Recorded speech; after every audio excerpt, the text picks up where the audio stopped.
अच्छा 11 में हमने आपको विमीय विश्लेषण में विमाएं निकालना, विमाओं के अनुप्रयोग बता दिए। एक अनुप्रयोग रह गया था, एक पद्धति के मात्रक को दूसरी पद्धति में बदलना। तो अब हम इस पे चर्चा करते हैं। पहला हमने अनुप्रयोग बताया है किसी सर्वसम्यता की सत्यता को प्रमाणित करना, उसकी सत्यता को पता करना, वो आप सीख गए होंगे। और दूसरा अनुप्रयोग हमने बताया है कि एक राशि 3 राशियों पर या 3 से कम राशियों पर निर्भर करती हो तो विमाओं की सहायता से उसका सूत्र निकालना, तो वो भी आपने समझ लिया होगा। अब तीसरा और बताते हैं कि एक पद्धति के मात्रक को दूसरी पद्धति में बदलना कैसे बदलते हैं। देखो एक एग्जाम्पल से बता रहा हूं। जैसे बल का एसआई मात्रक न्यूटन है, इसे सीजीएस मात्रक डाइन में बदलें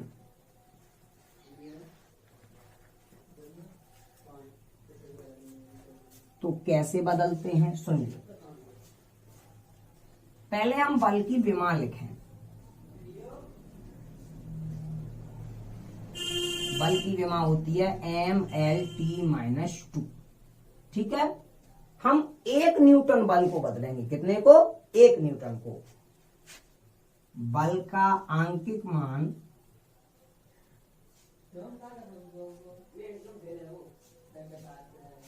1 न्यूटन। ठीक है, तो अब हम इसको कैसे बदलेंगे वो सुनिए। एक फॉर्मूला होता है, आप उसको ध्यान में रखना चाहे तो N1U1 बराबर N2U2। यहाँ N1 है पहली पद्धति का आंकिक मान, U1 पहली पद्धति की यूनिट यानी मात्रक, N2 दूसरी पद्धति का आंकिक मान और U2 दूसरी पद्धति की यूनिट। तो मैं दूसरी पद्धति का ही तो वैल्यू निकालना है, N2 बराबर हो जाएगा N1U1 अपॉन U2। अब आप क्या करेंगे वो देखिए। हम करेंगे ये, यहां पर रखेंगे विमा, इसकी घात हो जाएगी यहां पर विमा। देखो N1 M तो M1 अपॉन M2 की पावर यहां कितनी है 1, तो इसकी पावर 1।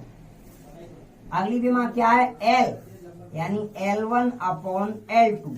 L1 पहली पद्धति में दूरी का मात्रक, L2 दूसरी पद्धति में दूरी का मात्रक, M1 पहली पद्धति में द्रव्यमान का मात्रक, M2 दूसरी पद्धति में द्रव्यमान का मात्रक, और ऊपर लगाते जाएंगे जो विमा में घात दी हुई है।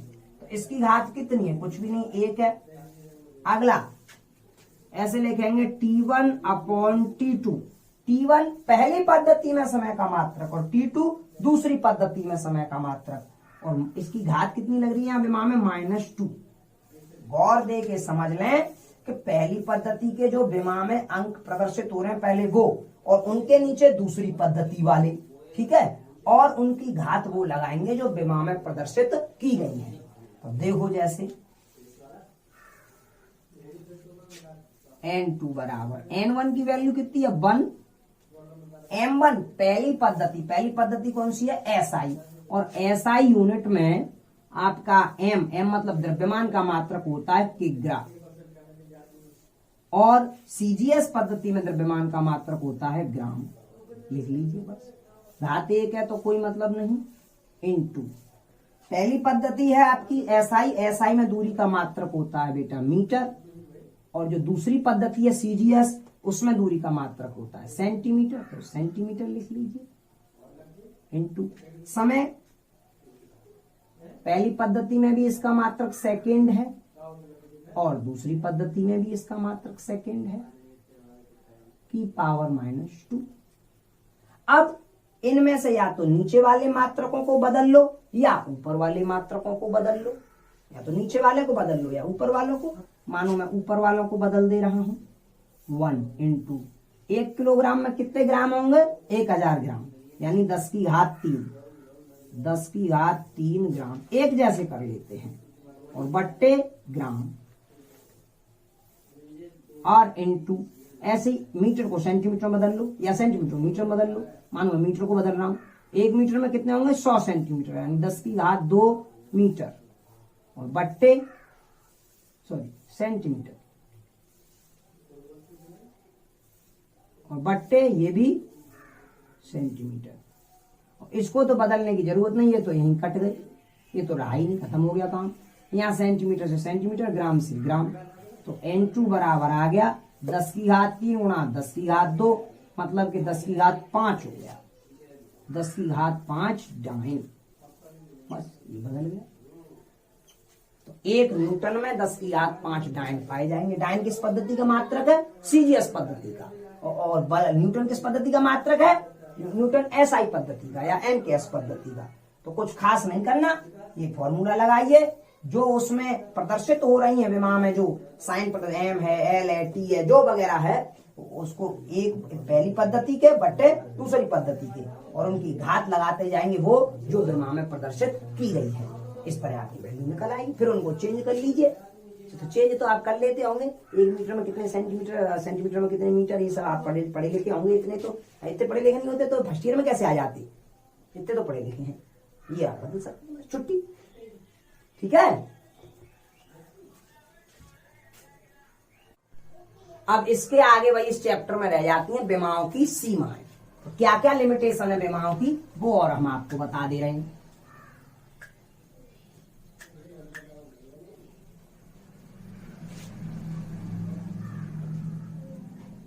विमाओं की सीमाएं,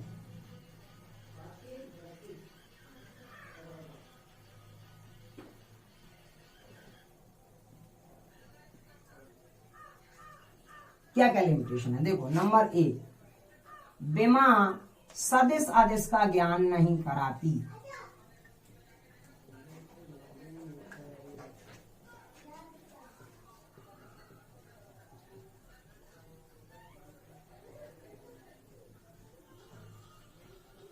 भाई विमा के आधार पर ये पता नहीं चल सकता कि कौन सी राशि सदिश है और कौन सी राशि अदिश है।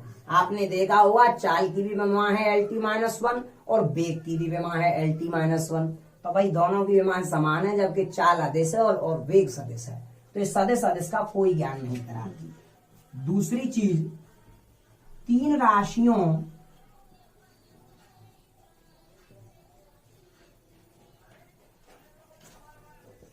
से अधिक राशियों पर निर्भर करने वाली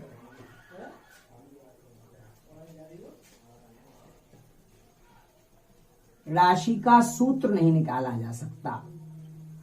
ये तो आपने पहले ही पढ़ रखा होगा।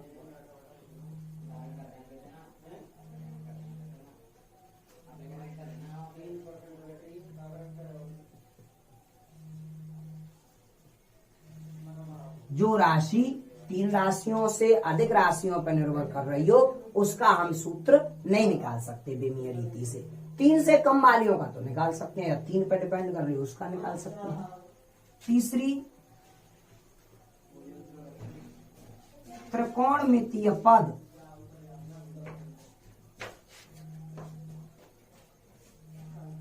त्रिकोणमितीय पद मतलब साइन से कोसेक तक जितने भी होते हैं की कोई विमा नहीं होती।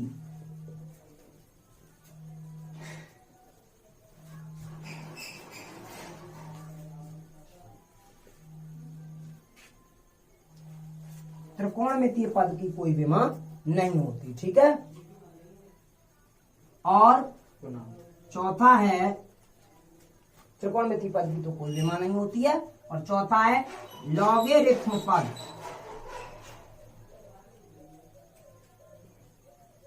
जैसे लॉग की कोई चीज आ रही है की कोई विमा नहीं होती।